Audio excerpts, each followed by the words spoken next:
Let's give it a try. There are so many things to ask you about. First of all, what's the status as far as the occupancy rate at UMMC?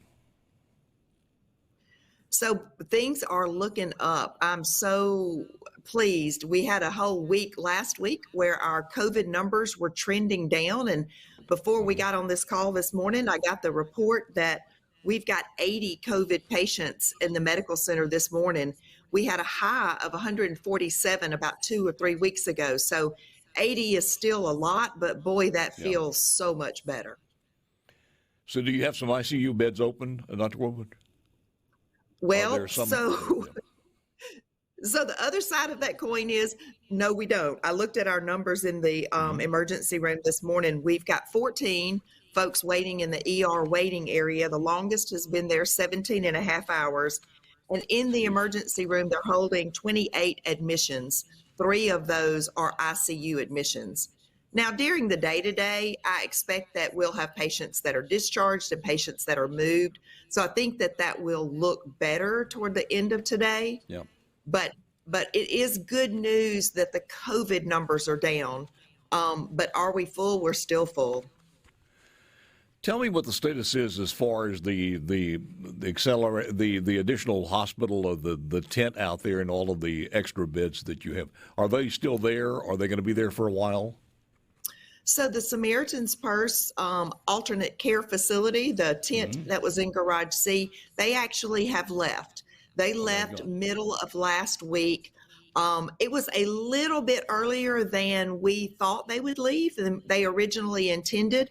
But as the statewide numbers started coming down, they were getting requests. They told me the day that they were packing up and leaving that they had 7 additional requests in the United States that were all COVID related. So I asked a few of them, but they didn't tell me where they were going. But they were moving to another area that was a bit more of a hot spot than we are. So they have left. Yeah. And in Garage B, also, that inpatient facility there has now been shut down for about a week. It is puzzling. Now, we played Bill Maher earlier this morning and talking about some of the misinformation that's been going around, and I mean, since from day one. But you look at the ball games for the last couple of weeks, and you look at literally literally hundreds of thousands of people crammed together there, no mask at all.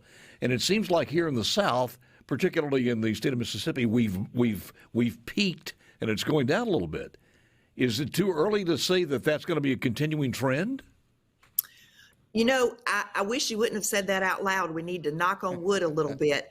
But that's certainly what we are crossing our fingers. We're seeing these numbers going down. It is fall. It's football season. I have not quite been brave enough yet to go to a game, but I am itching to go to a game and to be part of that fun and part of that excitement.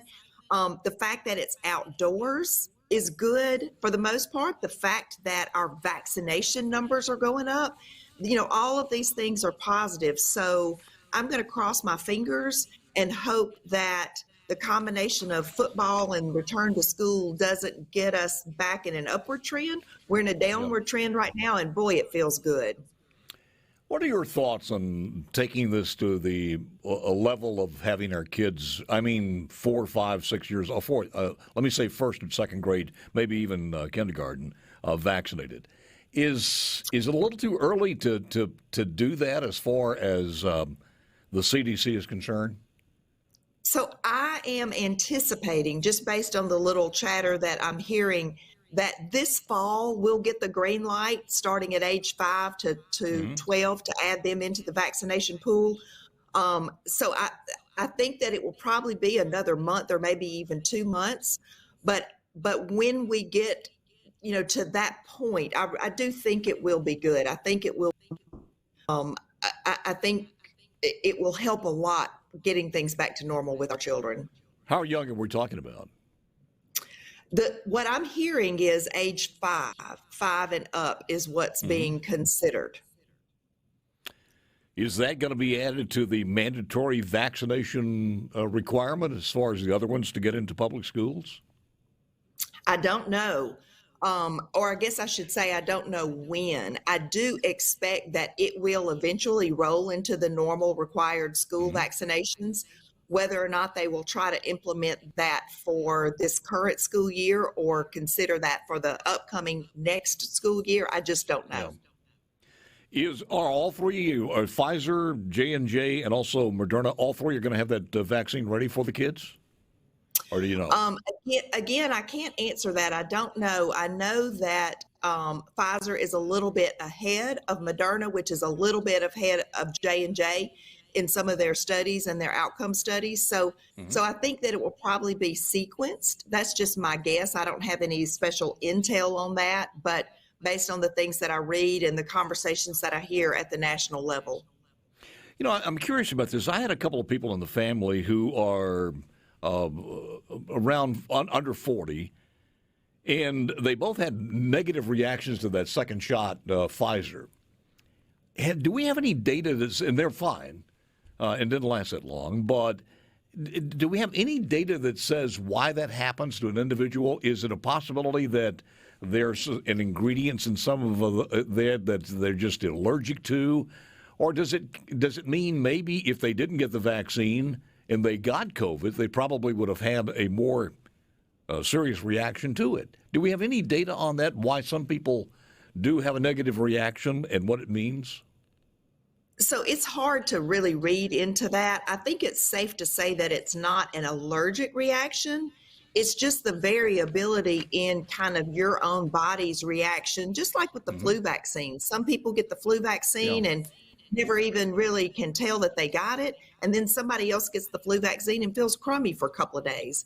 I think it's I don't think there's really that we should read a lot into that.